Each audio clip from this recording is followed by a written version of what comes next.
다들 무사하시죠? 예, 어제 교회에서 작업하고 있는데 건물이 무너지는 소리가 들려서 봤더니 그 옆에 공사 축대가 하나가 무너졌더라고요.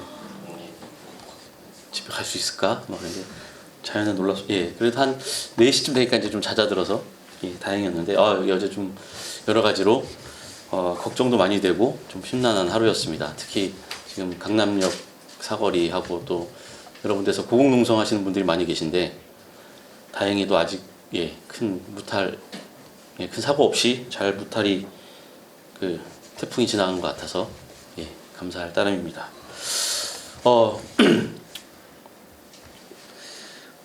그 소위 선택받은 자, 쥐의 종, 혹은 기름 부음 받은 자라는 말 많이 들어보셨죠? 보통 이 표현은 누구를 지칭하는 단어일까요? 예. 우리 강사님이 신앙이 가장 좋으신 것 같아요.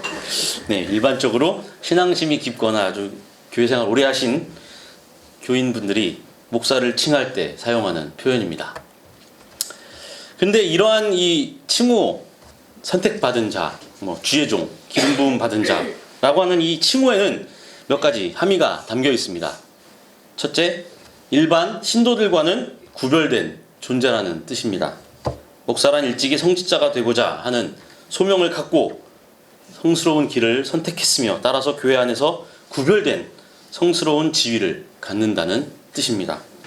둘째, 그가 성직자로 들어서게 된 계기가 단순히 자신의 선택에 기인한 것이 아니라 신의 소명에 응답한 것이기 때문에 신으로부터 직접 선택되었다라고 하는 이해도 담겨 있습니다. 마지막으로 그렇기 때문에 그는 신의 계시를 밝혀내고 전달하며 실행하는 존재로서 신적 권위를 부여받았다라는 이해도 담겨 있는 말입니다. 저도 어릴 적부터 제가 다녔던 그 교회에서 나는 신학교에 진학하고 목사가 될 거야 라고 어렸을 때부터 철없이 공공연하게 이야기하고 다녔습니다. 후회하고 있습니다 지금. 농담이고요. 그래서 주변에 소위 믿음 좋고 신앙생활 열심히 하신 집사님, 권사님, 장로님들에게서 선택받은 자, 주의 종 혹은 기름 부음 받을 자가 될 사람이라며 각별한 관심과 사랑을 받았었습니다. 그리고 한때 저는 그것이 당연하고 정당한 것이라고 여기면서 스스로에 대한 자부심을 키워나갔던 적도 있었습니다. 신학교에 진학하고 전도사님 혹은 새끼 목사라고 불렸습니다. 그리고 그것이 너무나도 익숙하게 받아들여지기도 했습니다. 사실 정부가 인정한 대학에 원서를 내고 교육부가 시행하는 시험을 치러서 대학에 입학한 것 뿐인데 말입니다. 그것이 그리 대단한 거라고. 이제 한 20여 년, 여기는 20여 년이라고 썼지만 사실 30년에 가까워집니다만 오히려 지금 목사가 된 현재 저는 이러한 호칭과 특별한 대우 그리고 그러한 것들로 인해서 규정되어 버린 제 자신이 불편하고 낯설게 느껴집니다. 저는 아직도 목사라는 칭호가 불편하고 낯섭니다. 목사라는 대우가 아직은 힘이 듭니다. 이유가 무엇일까요? 그것은 아마도 목사라는 교회 내의 직책 혹은 그 역할이 갖는 실질적이고 실제적인 의미와 소위 선택받은 자, 주의 종, 기름 부음 받은 자라는 호칭이 함의하고 있는 종교적 의미 사이에 존재하는 차리 그리고 괴리감 때문이 아닐까 생각됩니다. 질문하겠습니다. 목사란 무엇일까요? 간단하게 아주 단순히 설명하자면 목사는 특별히 개신교 전통에서 하나의 교회 공동체 안에 예배와 예전을 진매하고 공동체 구성원들에 대한 교육과 목회 활동을 담당하는 직책을 의미합니다. 영어로는 페스터, 그죠? 이 페스터라고 하는 말은 그리스어 포이멘이라고 하는 명사의 라틴어 번역 파스토에서 유래합니다. 무슨 뜻일까요? 양을 치는 목자라는 뜻입니다. 독일어로는 파러라고 합니다. 이것은 그리스어 파로이키아라는 단어에서 유래하고 있는데요. 어떤 그 구역, 고향 혹은 행정구역 근처 혹은 그 주변이라는 말을 의미합니다. 그래서 이것은 교구 혹은 교회의 관리자라는 의미를 강하게 갖고 있습니다. 위에 두 단어만 놓고 볼 때 목사는 종교적 혹은 위계적 의미를 거의 갖고 있지 않습니다. 오직 페스토어는 보살피는 자의 의미를, 파러는 관리자의 의미를 갖고 있을 뿐입니다. 이는 로마 카톨릭 전통의 사제, 그 개념과는 좀 다릅니다. 이 사제 개념은 프리스터라고 하죠. 그리스어 프레스비테로스라고 하는 단어에서 유래합니다. 그리고 이 뜻은 장로입니다. 우리 들꽃 향림교회가 소속되어 있는 한국 기독교 장로회를 프리스비테리안 처치라고 부릅니다. 그 말에서 유래한 뜻입니다. 이 개념은 사실 종교적인 의미를 더 많이 함축하고 있습니다.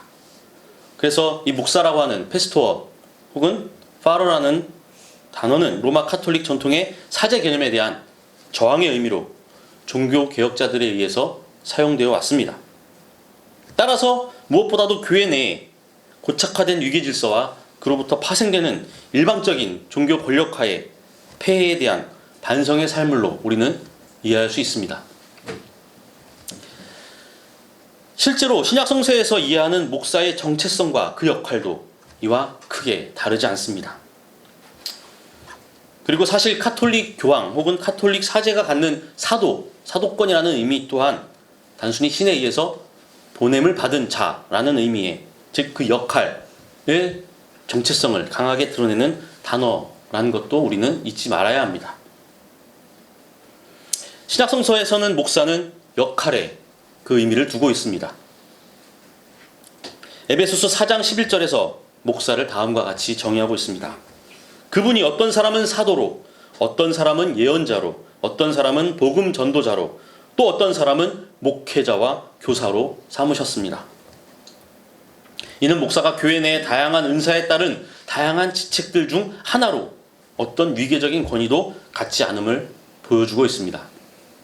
이와 마찬가지로 디모데전서 3장 1절에서 13절에 보면 감독과 집사의 자격을 명시하고 있는데요.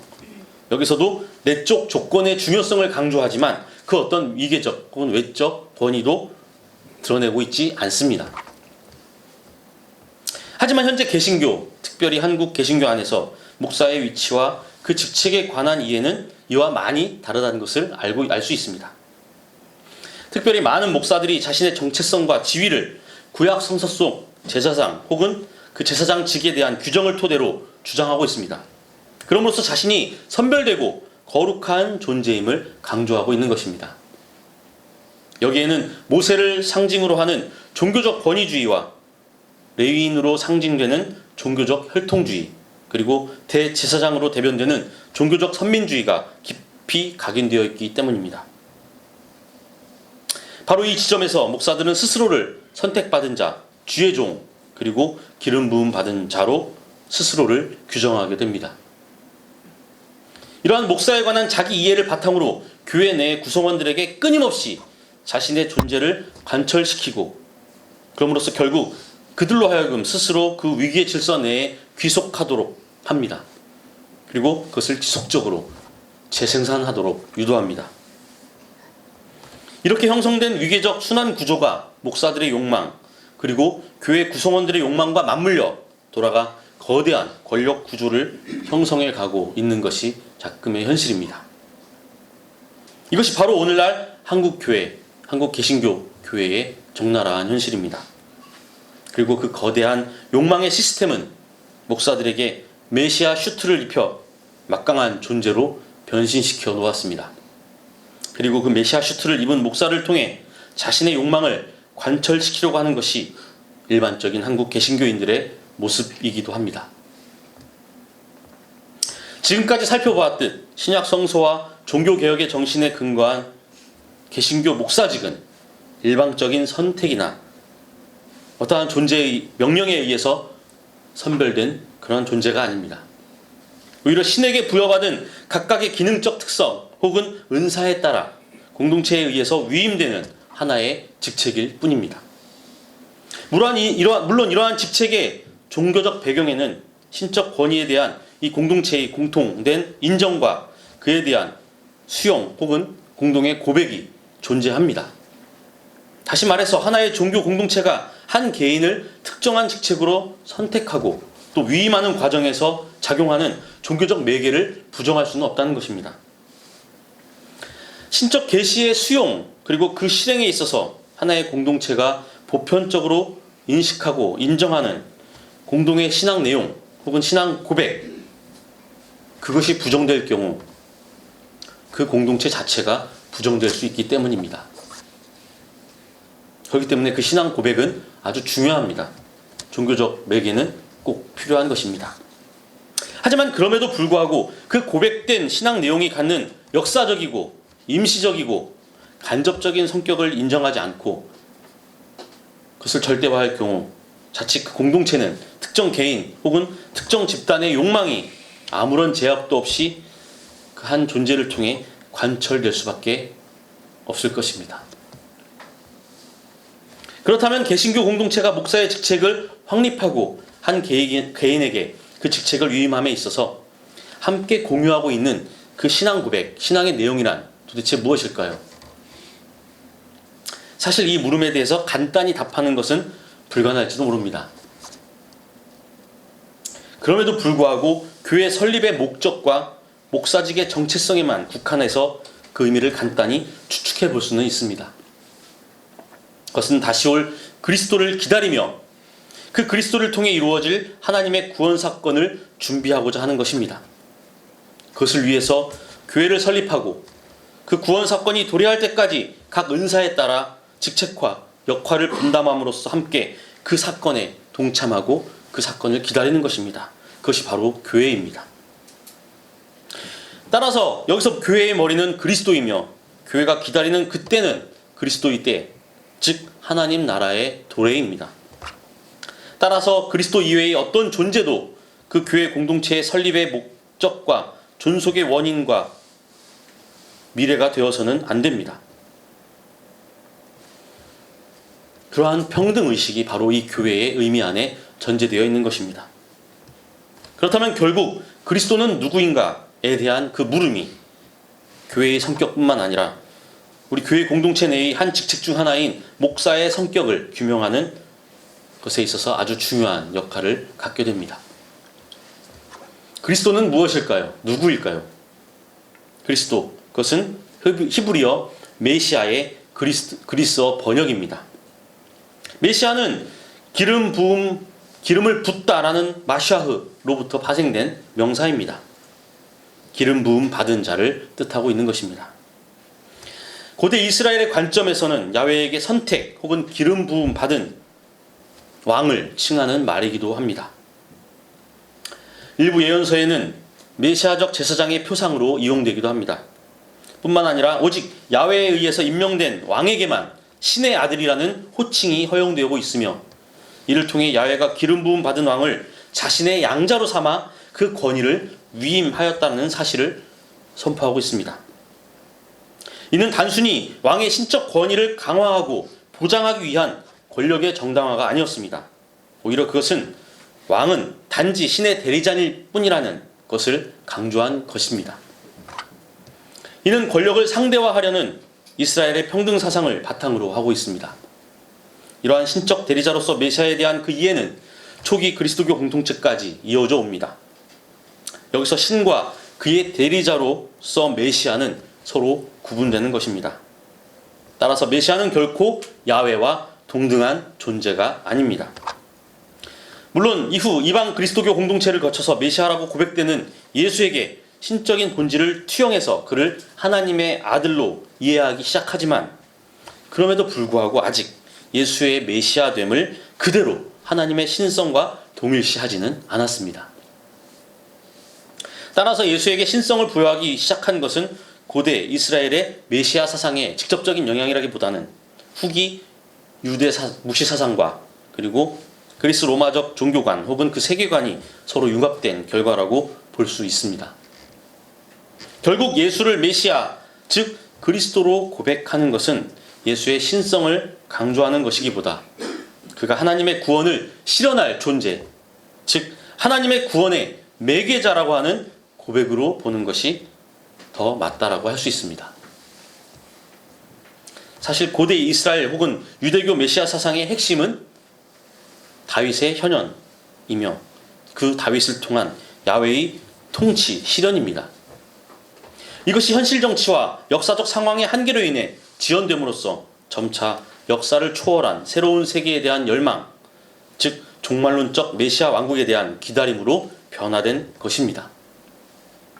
그리고 신약 성서와 초대교회 공동체가 고백하는 그 예수에 대한 메시아적 표상은 이러한 초월적 메시아니즘이 관철되어서 형성된 것이라고 할 수 있습니다. 사실 복음서에서 묘사하는 예수의 모습은 이러한 유대적 메시아 표상과는 거리가 멉니다. 본래 유대적 메시아는 기름 부음 받아 선택된 왕으로서 권력과 힘의 상징입니다.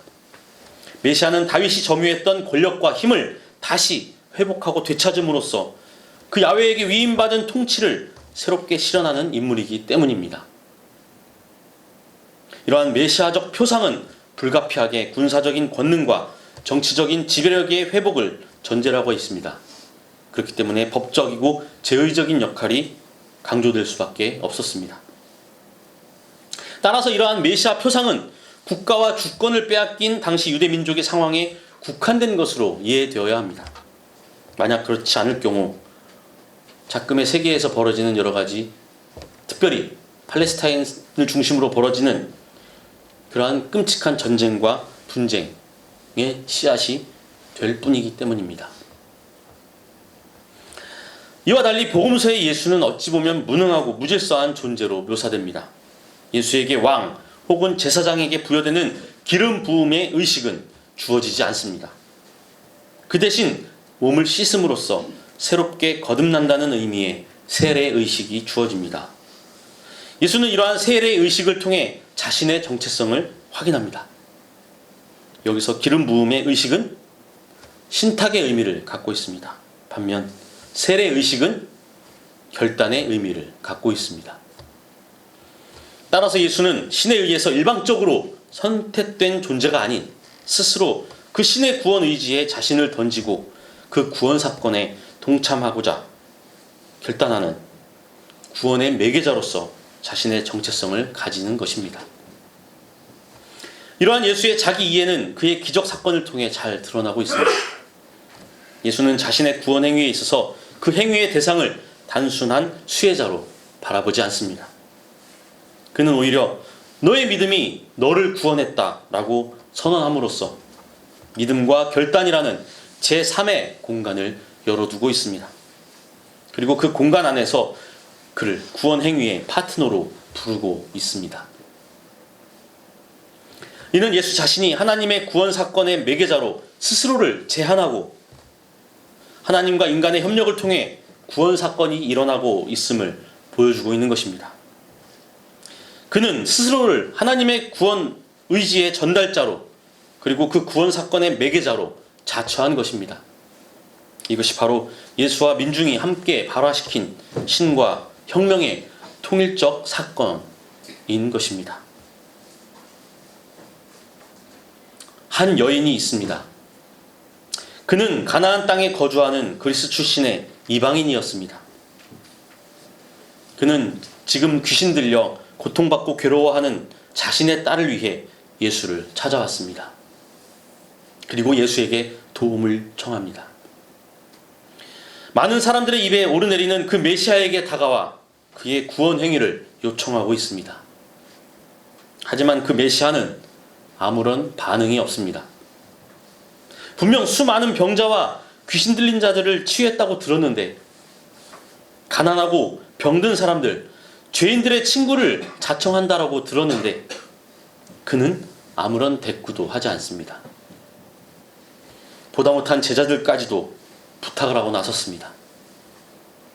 그러자 결국 예수는 뒤를 돌아보며 말을 건넵니다. 하지만 그 말은 충격입니다. 나는 오직 이스라엘 집의 길 잃은 양들에게 보내심을 받았을 따름이다. 이곳에 바로 오기 전 게네사렛 지역에서 수많은 사람들을 치유하고 허울뿐인 율법과 위선적인 율법 학자들에 대해 속 시원한 일가를 날렸던 그가 이방인이라는 이유로 한 여인의 절실한 요청을 거절하고 있는 것입니다. 자녀들의 빵을 집어서 개들에게 던져주는 것은 옳지 않다. 민중의 구원자, 죄인들의 친구라 불리는 그는 이방인이라는 이유로 그 여인을 개 취급합니다. 하지만 여기서 그 여인의 대답은 전혀 뜻밖이었습니다. 주님, 그렇습니다. 그러나 개들도 주인의 상에서 떨어지는 부스러기는 얻어먹습니다. 그 여인의 대답은 예수를 충격에 빠뜨리고 맙니다. 그리고 그의 생각과 그의 정체성에 균열을 일으키게 됩니다. 세례자 요한에게 세례를 받고 광야에서의 시험을 이겨낸 후 하나님 나라를 선포하고 그것이 지금 실현되고 있다며 몸소 하나님의 구원 사건을 실행해왔던 예수. 어느덧 그를 따르던 무리들의 입에선 그가 메시아임이 공공연히 오르내리고 있었습니다. 그리고 그도 마찬가지로 이스라엘의 해방과 회복을 위한 자신의 메시아적 소명을 받아들였습니다. 이스라엘 민중들은 억압하는 정치, 종교 권력을 비판하고 왜곡된 유대교 전통과 율법의 개혁을 외치며 조금씩 메시아로서의 면모를 보이기 시작했습니다. 자신을 필요로 하는 사람들의 바램과 희망이 그로 하여금 이스라엘의 메시아로 선택되도록 이끌었는지도 모릅니다. 예수의 정체성은 명확했습니다. 오직 이스라엘의 길 잃은 양들을 위해 보내심을 받은 자. 그는 자신을 이스라엘이라는 민족적 정체성과 유대교라는 종교적 정체성을 통해 이해하고 있었던 것입니다. 그가 친구로 여기는 가난하고 병든 자, 죄인들은 어쩌면 이스라엘, 유대교라는 울타리 안에 존재들에 국한되어 있을지도 모릅니다. 그런데 그 정체성이 바로 그의 시선을 좁게 만들었습니다. 아니, 어쩌면 어느 순간 자신이 구원의 주체가 되어버렸는지도 모릅니다. 예수 자신의 관점, 자신의 의지, 자신의 바람이 곧 야훼 하나님의 그것이라 동일시 여겼는지도 모릅니다. 이때까지 예수는 어쩌면 스스로를 이스라엘을 위한 승리자, 다윗, 메시아라 여겼는지도 모릅니다. 그런데 한 이방 여인의 대답이 그 예수의 존재를 뿌리채 흔들어 놓았습니다. 자신이 개처럼 여겼던 그 여인에게서 예수는 하나님의 음성을 들었습니다.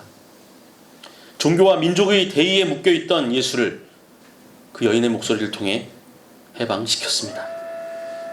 민족의 해방과 종교의 개혁이라는 대의가 아닌 지금 자신을 가장 필요로 하는 이들과 함께하는 것이, 그들의 요청에 응답하는 것이 진정한 하나님의 구원 행위라는 것을 깨달았습니다. 자신이 가야 할 길은 목표를 향해 곧게 뻗은 대로가 아니라 구불구불한 십자가의 길이라는 사실을 깨달았던 것입니다. 이제 그는 진정한 구원의 매개자, 메시아가 되었습니다. 어제는 태풍이 한반도를 휩쓸고 지나갔습니다. 그 강한 바람을 맞으며 우리는 하루 종일 그리고 밤새 이리저리 흔들렸습니다. 어쩌면 그 태풍은 우리가 바라고 열망했던 메시아의 허상을 고발하고 있는지도 모릅니다. 우리가 옳다고 믿고 있는 신념과 사상, 그리고 그를 통해 실현될 목적을 누군가에게 투영하고 그를 통해 실현되기를 바라는 것은 어쩌면 당연한 일인지도 모릅니다. 우리는 누구나 메시아를 필요로 하고 열망하고 있기 때문입니다. 하지만 우리의 욕망이 투영된 그 메시아는 결코 우리를 온전히 구원할 수 없습니다. 정치, 문화, 경제, 종교의 전 영역에서 수많은 메시아들이 저마다 각각의 구원과 혁명을 말하고 있습니다. 한국 사회와 교회는 그동안 수많은 메시아들을 양산함으로써 사람들로 하여금 오히려 자신이 가진 다양한 욕망에 따라 각각의 입맛에 맞는 인스턴트 메시아를 선택하도록 만들어 왔는지도 모릅니다. 어떤 메시아는 화려함과 권위의 가면으로, 어떤 메시아는 소박함과 진실의 가면으로 자신을 포장하고 그 가면 뒤에 욕망을 감추는 처세술을 진리인 양 설파하고 있습니다. 자신이 쓴 가면이 사실은 자신에게 계시를 내려준 그 존재의 본 얼굴임을 강조하면서 말입니다. 스스로를 기름 부음 받은 자로 내세우면서 자신을 통해 드러나는 모든 것이 마치 신적 권위를 갖는 양 강요하고 있습니다. 그리고 그 거짓된 욕망의 메시아가 설파하는 거짓 진리가 사람들의 욕망과 결합하여 더 큰 욕망을 부추기고 있습니다.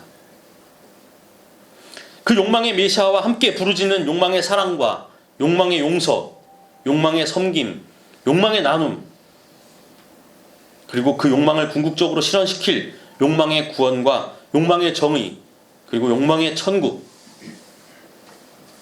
그 욕망의 이면에 자리 잡은 거짓을 보지 못하게 만드는 수많은 메시아들. 메시아는 구원 그 자체를, 그리고 그 구원의 의지를 끊임없이 드러내는 하나님 자체를 드러내는 존재가 아닙니다. 오히려 메시아는 구원자가 아닌 구원의 매개자로서 그 구원의 실현을 위해서 우리 스스로가 가진 욕망의 찌꺼기를 발견하게 하고 그것을 스스로 해결하도록 이끄는 그러한 존재입니다. 우리 자신과 우리 세계를 둘러싸고 있는 모든 벽에 균열을 일으키는 그런 존재입니다. 어쩌면 예수에게 있어서 그 이방 여인이 메시아였는지도 모릅니다. 메시아를 구원한 메시아. 예수에게 있어서 전혀 중요하지 않았던 존재. 뒤로 미루고 모른 채 해도 될 만한 사건이었지만 그 존재와 그 사건과 마주쳤을 때 비로소 예수는 진정한 하나님의 구원을 매개할 수 있게 된 것입니다. 그는 비로소 진정한 메시아가 된 것입니다. 함께 침묵하겠습니다.